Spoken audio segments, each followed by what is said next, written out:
हार्दिक पांड्या एक ऐसा नाम जो सिर्फ एक क्रिकेटर ही नहीं बल्कि एक ब्रांड है। एक ऐसा ब्रांड जो टफ सिचुएशन में अपने क्लच परफॉर्मेंस, यूनिक स्टाइल और गेम चेंजिंग एबिलिटी के लिए जाना जाता है।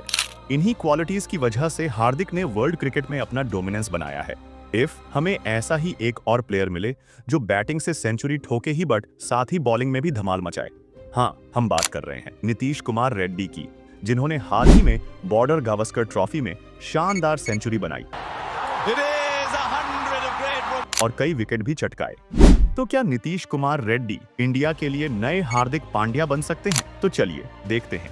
कहानी की शुरुआत होती है 20 मई 2003 को विशाखापट्टनम के एक छोटे से गांव में इनका जन्म हुआ था और ये एक नॉर्मल मिडिल क्लास बैकग्राउंड से आते थे। इनके पापा एक कंपनी हिंदुस्तान जिंक में काम करते थे और उनकी मम्मी एक हाउसवाइफ थी। ये हम इसीलिए बता रहे हैं क्योंकि इनकी वजह से ऐसी परफॉर्मेंस दे रहे हैं, क्योंकि जब नीतीश छोटे थे तो गली क्रिकेट में जब खेलते थे तो ये बॉल को बहुत दूर मारा करते थे, तो हर बार बॉल घूमने के कारण इनको गली क्रिकेट नहीं खिलाया जाता था। तब एक दिन अपने पापा के पास जाते हैं, बोलते हैं कि मुझे ये गली क्रिकेट नहीं खिला रहे हैं क्योंकि मैं बड़े शॉट मारता हूँ और जिसकी वजह से बॉल घूम जाती है। मैंने बहुत बार उनकी बॉल घुमाई है, तो अब वह मुझे नहीं खिला रहे हैं। जिसको देखकर उनके पापा उन्हें सपोर्ट करते हुए उनको बड़े ग्राउंड में खिलाने को ले जाते हैं और कहते हैं कि इस ग्राउंड में खेलो। इसके साथ साथ इन्होंने नीतीश के लिए एक कोच भी रखते हैं। बट सैडली जिस कंपनी में नीतीश के पापा काम करते थे वह कंपनी उनके शहर में बंद हो जाती है और कंपनी दूसरे शहर में आने के लिए बोलते हैं।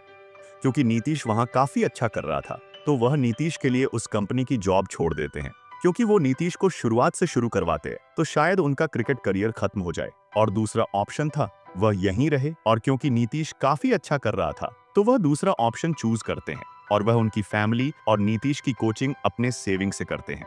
इसके बाद ये नीतीश को एक दूसरी एकेडमी में ले जाते हैं जहां इन्हें चार्ल्स डेविड थॉमसन नाम के कोच मिलते हैं और यही नीतीश को बॉलिंग करने का भी सजेशंस देते हैं।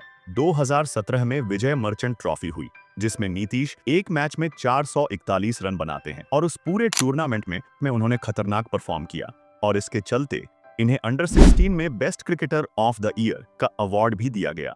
इस अवार्ड को देने खुद विराट कोहली आए थे। इस फोटो में देखो, इसमें नीतीश विराट के साथ सेल्फी लेना चाहते थे और वो कितने नर्वस दिख रहे हैं।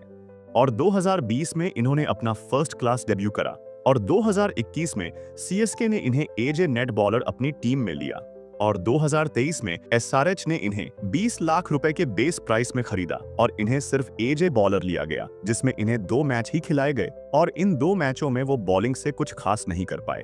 और इन्होंने 2023 में आईपीएल के बाद रणजी में एक सेंचुरी भी मारी, जिसके चलते 2024 आईपीएल में एसआरएच ने जब इन्हें मौका दिया तो इन्होंने मौके पर चौका मारते हुए आईपीएल में धमाल मचाया। यह मिडिल ऑर्डर में आकर एसआरएच को फिनिशिंग टच दिया करते। इन्होंने 13 मैचों में 300 रन बनाए, इसमें स्ट्राइक रेट 141 का था। इसके चलते इन्हें T20 में भी मौका दिया गया। मौका मिलते ही इन्होंने उस मैच में 34 बॉल पर 74 रन बनाए हैं। इसके साथ साथ 4 ओवर में 2 विकेट लिए, जो कि एक परफेक्ट ऑलराउंडर वाली परफॉर्मेंस थी। और नवंबर में बीजीटी की सीरीज में इनका नाम टॉप 15 में तो था, बट इनको डाउट था इनको एक भी मैच खिलाया जाएगा या नहीं। और पहले ही टेस्ट में इनको मौका दिया गया जब पूरी टीम ने 150 रन बनाए थे तो उसमें से 41 नीतीश के ही थे। और सेकंड इनिंग में भी इन्होंने नॉट आउट 38 रन बनाए थे। और चौथी टेस्ट मैच में जो उन्होंने सेंचुरी मारी थी उसने तो सब बता दिया कि ये कितना बड़ा प्लेयर बन सकता है। उस दिन उनके पिता का सैक्रिफाइस थी वो सेंचुरी। उस दिन वह सेंचुरी उस पिता के लिए थी जिसने अपना सब कुछ अपने बेटे के सपनों के लिए सैक्रिफाइस कर दिया था। इस सीरीज में जब टीम इंडिया कई बार चौक कर रही थी तो नीतीश अपना 100% दे रहे थे। नीतीश भले ही अगला हार्दिक पांड्या बने या ना बने, बट बीजीटी में उन्होंने एक अलोन वॉरियर की तरह बल्लेबाजी करके ये प्रूव कर दिया कि वो हाई प्रेशर सिचुएशन में भी निखर सकते हैं, जहां कई दिग्गज खिलाड़ी चौक कर गए पर वही नीतीश ने शानदार प्रदर्शन किया। उनका टैलेंट और यंग एज उन्हें एक लंबा करियर बनाने का मौका देती है। अगर ये इसी तरह करते रहे तो ये बंदा इंडियन क्रिकेट में बहुत ही आगे जा सकता है।